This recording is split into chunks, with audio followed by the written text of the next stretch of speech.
যদি 24 না হতো আজকের 25-এ এখানে এইভাবে দাঁড়াতে পারতাম না। যদি 24 না হতো, আমরা যারা নির্বাচনের কথা বলছি, নির্বাচনের প্রস্তুতি নিচ্ছি, আমাদের মুখ দিয়ে নির্বাচন নামক কোনো শব্দ বের হতো না। যদি 24 না হতো, আজকে ইলেকশন কমিশনের দায়িত্বপূর্ণ জায়গা থেকে মাননীয় প্রধান নির্বাচন কমিশনার যে বক্তব্য দিয়েছেন, তিনিও এই জায়গায় থাকতেন না। যদি 24 না হতো, বর্তমানে যে ইন্টারিম গভর্নমেন্ট আছেন, যারা এর দায়িত্ব পালন করছেন, তাদের অনেকেও জেলে থাকতেন। তাদের কেউ কেউ এর আগে জেল কেটেছেন এই ফ্যাসিবাদী সরকারের আমলে। কারো স্বামী কিডন্যাপ হয়েছেন, তারাও আমাদের মতো মজলুম, তাদের প্রতিও আমাদের সম্মানবোধ আছে। যদি এই 24 না হতো, বর্তমানে ফ্যাসিবাদী আমলে যে সমস্ত মানুষকে নির্যাতন করা হয়েছে, অপমান করা হয়েছে, তাদের বিচার চাওয়ারও কোনো পরিবেশ এই দেশে থাকতো না। সুতরাং 24 আমাদের ইতিহাসের শুধু অংশ নয়, 24 এখন আমাদের কলিজার অংশ। ফ্যাসিবাদের সাথে অনেকেই আপোষ করেছেন, বিভিন্ন ব্যাপারে আপোষ করেছেন। জামাতকেও আপোষ করার জন্য দফায় দফায় চাপ দেওয়া হয়েছে, অনুরোধ করা হয়েছে, আহ্বান জানানো হয়েছে, ষড়যন্ত্র করা হয়েছে। আমাদের সম্মানিত নেতৃবৃন্দ হাসতে হাসতে জীবন দিয়েছেন, কিন্তু আপোষের প্রস্তাবনাকে তারা ঘৃণা ভরে প্রত্যাখ্যান করেছেন। আমরা কোনো অন্যায়ের সাথে আপোষ করব না, তবে যেখানেই আমরা কল্যাণের সন্ধান পাব, যার কাছেই পাবো তাকে আমরা জড়িয়ে ধরব। আজ জাতি বৃহত্তর অক্ষের দিকে আগাচ্ছে। গরম ভাতে বিড়াল খুশি হয় না, কারণ বিড়ালের মুখ পুড়ে।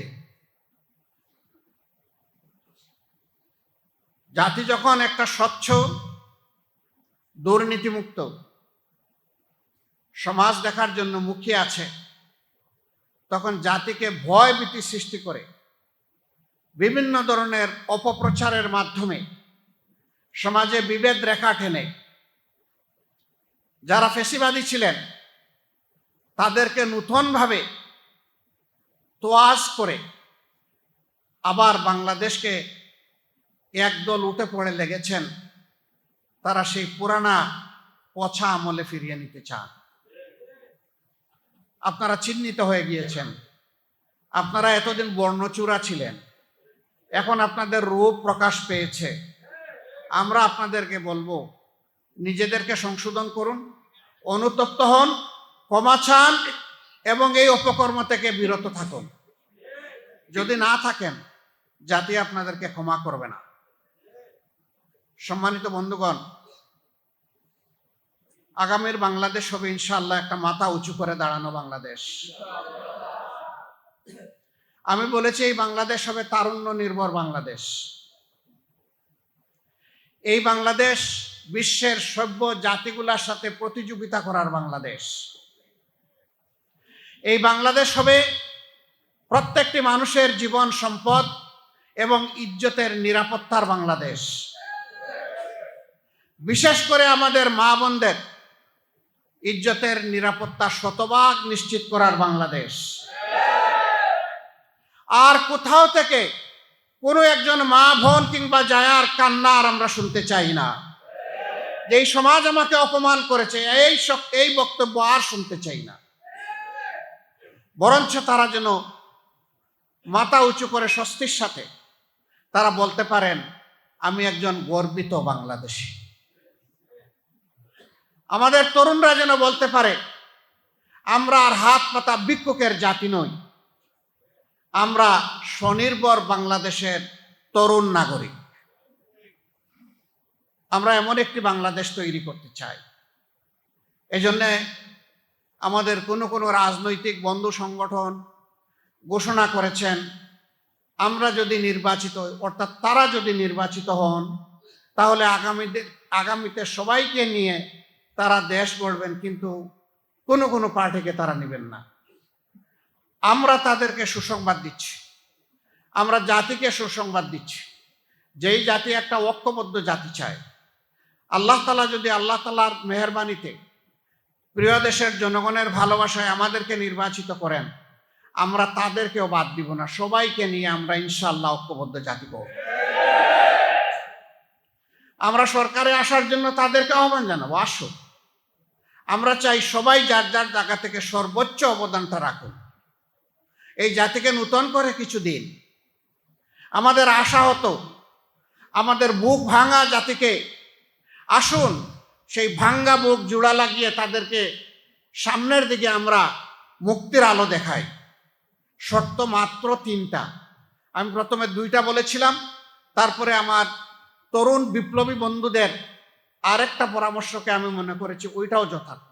নাম্বার 1, যারাই আমাদের সাথে আসবেন তাদেরকে অঙ্গীকার করতে হবে প্রকাশ্যভাবে জনগণের কাছে তারা নিজে দুর্নীতি করবেন না এবং কোনো ধরনের দুর্নীতিকে প্রশ্রয় দেবেন না।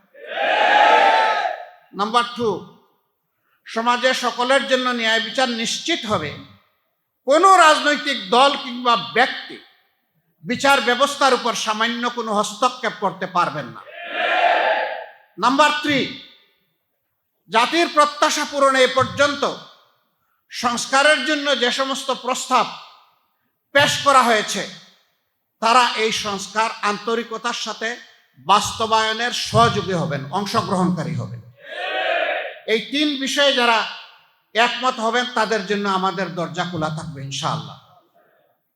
আমরা জানি না আগামী দিন আল্লাহ তাআলা এই বাংলাদেশ জাতির দায়িত্ব কার হাতে তুলে দেবেন, কারণ আল্লাহ নিজেই ঘোষণা করেছেন, কুলিল্লাহুম্মা মালিকাল মুলক তুতিল মুলকা মান তাশা। এ মহান সৃষ্টি জগতের সব কিছুর বাদশাহী আমার, আমি আল্লাহ। এরপরে সেই আল্লাহ তাআলা বলছেন, তবে দুনিয়ার শৃঙ্খলার জন্যে বিভিন্ন জায়গায় বিভিন্ন জাতি গোষ্ঠী ভাষা বর্ণ আমি তৈরি করেছি। ওই জায়গাগুলোতে আমি ছোট ছোট মুলুকিয়ত দিয়ে থাকি, কর্তৃত্ব দিয়ে থাকি, শাসন ক্ষমতা দিয়ে থাকি। আমি দেই মানুষের কল্যাণের জন্য দেই, সমাজের শৃঙ্খলার জন্য দেই, শান্তির জন্য দেই। তবে এই দায়িত্ব পালনে কেউ যদি ব্যর্থ হয় তারও জেনে রাখা উচিত, তানজিউল মুলকা মিম্মান তাশা, তখন কিন্তু আমি ঝাপটা মেরে সেই দায়িত্ব কেড়ে নিয়ে যাই। একটা দল তারা বুকিং দিয়েছিল ক্ষমতার 2041 সাল পর্যন্ত, তাই না? জেলে ছিলাম, 24-এর 7 জানুয়ারির নির্বাচনের সময় জেলে ছিলাম, অন্যান্য দলের সিনিয়র নেতৃবৃন্দ একসাথেই ছিলাম। হতাশ, সবাই হতাশ। সবাই বলতেন, ভাই এখন আর শর্ট টার্ম চিন্তা করে হবে না, এখন আমাদেরকে অনেক দূরে চিন্তা করতে হবে। অনেক জীবন দিলাম, লড়াই করলাম, সংগ্রাম করলাম, জেল খাটলাম, কিন্তু কিছু করতে পারলাম না। এখন 41 সালের পরের পরিকল্পনা আমাদেরকে নিতে হবে। আমি বলতাম, ভাই আমার জীবন এতদিন বেঁচে থাকবে আমি আশাও করি না। আমি আমার এই জীবনে আল্লাহর কাছে এইটুকু আশা করি যে একটা পরিবর্তন দেখতে চাই। সুতরাং আমার কাছে ভাই কোনো 41 নাই, আমার কাছে 24-25 যাই আসবে আলহামদুলিল্লাহ। বলতো এগুলা দুর্বল মনের সান্ত্বনা। আমি বললাম, মন একটা দুর্বল হোক সবল হোক, সান্ত্বনা দেওয়ার জায়গায় একটাই, সেটা হচ্ছেন আল্লাহ রাব্বুল আলামিনের সাহায্য। ওই সাহায্যের দিকে তাকায় থাকবো, যতক্ষণ না আসবে তাকায়েই থাকবো। আলহামদুলিল্লাহ, যদি 24 না হতো আজকের 25-এ এখানে এইভাবে দাঁড়াতে পারতাম না। যদি 24 না হতো, আমরা যারা নির্বাচনের কথা বলছি, নির্বাচনের প্রস্তুতি নিচ্ছি, আমাদের মুখ দিয়ে নির্বাচন নামক কোনো শব্দ বের হতো না। যদি 24 না হতো, আজকে ইলেকশন কমিশনের দায়িত্বপূর্ণ জায়গা থেকে মাননীয় প্রধান নির্বাচন কমিশনার যে বক্তব্য দিয়েছেন তিনিও এই জায়গায় থাকতেন না।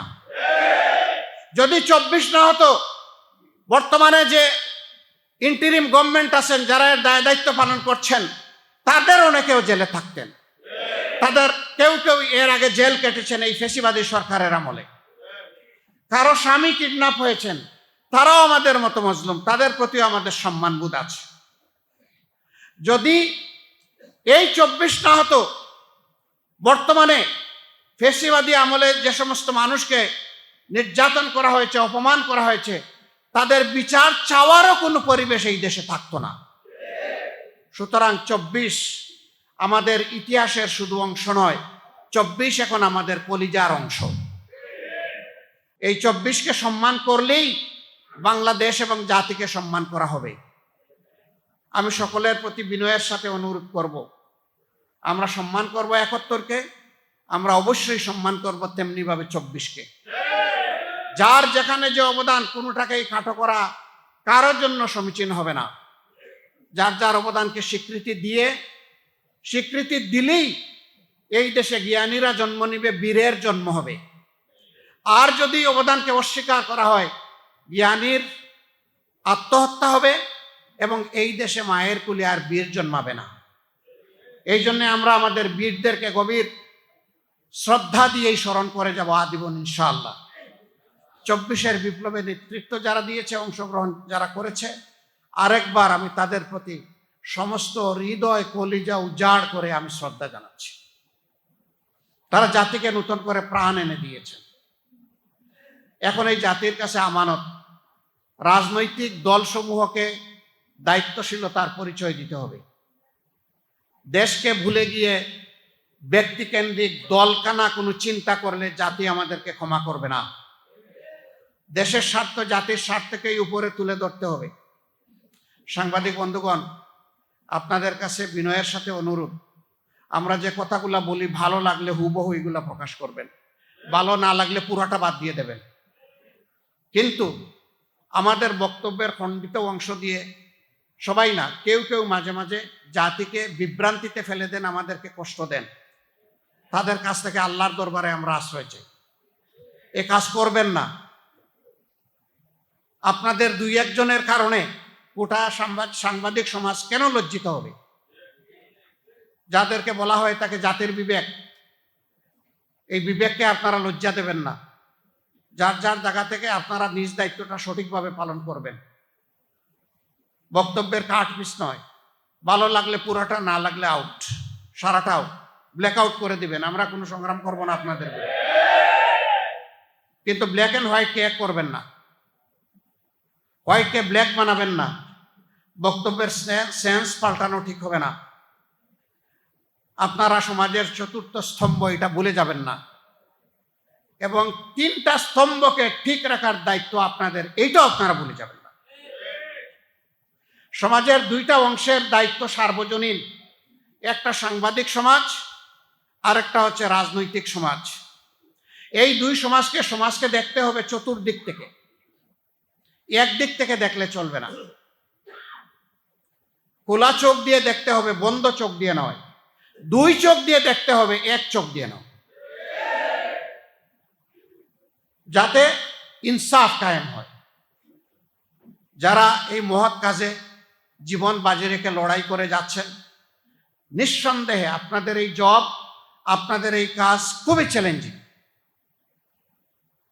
বহু জায়গায় এই কাজ করতে গিয়ে আপনারা, সত্য তুলে ধরতে গিয়ে আপনারা বিভিন্ন সময় নির্যাতনের শিকার হন। আপনাদের জীবনও গিয়েছে দফায় দফায়। আমরা আপনাদের প্রতি গভীর শ্রদ্ধাশীল। আমরা আমাদের পক্ষ থেকে আপনাদেরকে নিশ্চয়তা দিচ্ছি, আশ্বাস নয়। আপনাদের সঙ্গত, ন্যায়সঙ্গত, সত্য নির্ভর সকল কাজে আমাদের সম্পূর্ণ সহযোগিতা পাবেন। সেই কাজটা যদি আমাদের বিপক্ষেও চলে যায়, তবু আমাদের সমর্থন পাবেন। কিন্তু কাজটা ন্যায়সঙ্গত, সত্য নির্ভর হতে হবে, মিথ্যা নির্ভর নয়। আমরা আপনাদের কাছ থেকে সমালোচনাও চাই। পত্রিকার 2টা পার্ট, একটা হচ্ছে নিউজ, আরেকটা হচ্ছে ভিউজ। নিউজে যা আসে তাই বলতে হবে, ভিউজে আপনি যা চান সেটা বলবেন, মন খুলে বলবেন। এটা নেওয়া না নেওয়ার দায়িত্ব আমার, কিন্তু আপনার বলার অধিকার আছে। আপনার কণ্ঠকে রুদ্ধ করবে না। আমরা সংবাদপত্র তাজা হয়ে, জীবন্ত হয়ে থাকুক আমরা চাই। একটা প্রভাবশালী দেশের একজন কূটনীতিক আমার সাথে সাক্ষাতের শেষ পর্যায়ে এসে বললেন, আপনারা তৈরি থাকুন, যদি জনগণের সমর্থন নিয়ে আপনারা, উনার ভাষায় ক্ষমতা, আমরা ক্ষমতা বলি না, আমরা বলি দেশ সেবার সুযোগ পান, তাহলে মিডিয়ার একটা অংশ আপনাদের উপর ঝাঁপায় পড়বে। তখন আপনারা কিভাবে মোকাবেলা করবেন? আমি হাসতে হাসতে বলেছিলাম মোকাবেলা করব না, তখন ওই মিডিয়ার ব্যক্তিদের কপালে চুমু দিয়ে দেব।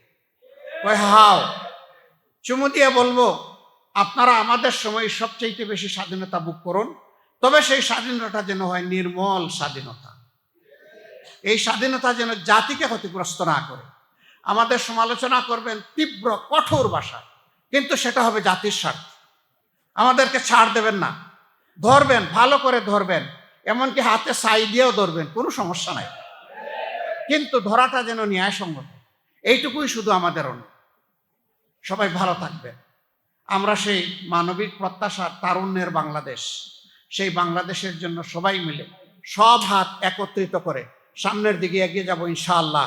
সেই বাংলাদেশের অপেক্ষায় আজকের এই বিজয় দিবসে আবারও জাতিকে শুভেচ্ছা এবং অভিনন্দন জানিয়ে যে যেখানে আছেন দেশে কিংবা প্রবাসে সকলে সুস্বাস্থ্য কামনা করে আগামী ঐক্যবদ্ধ বাংলাদেশ গঠনে সবাইকে ভূমিকা রাখার আহ্বান জানিয়ে আমার কথা এখানেই শেষ করছি। আল্লাহ হাফিজ। বাংলাদেশ জিন্দাবাদ। বাংলাদেশ জামাতে ইসলামী জিন্দাবাদ।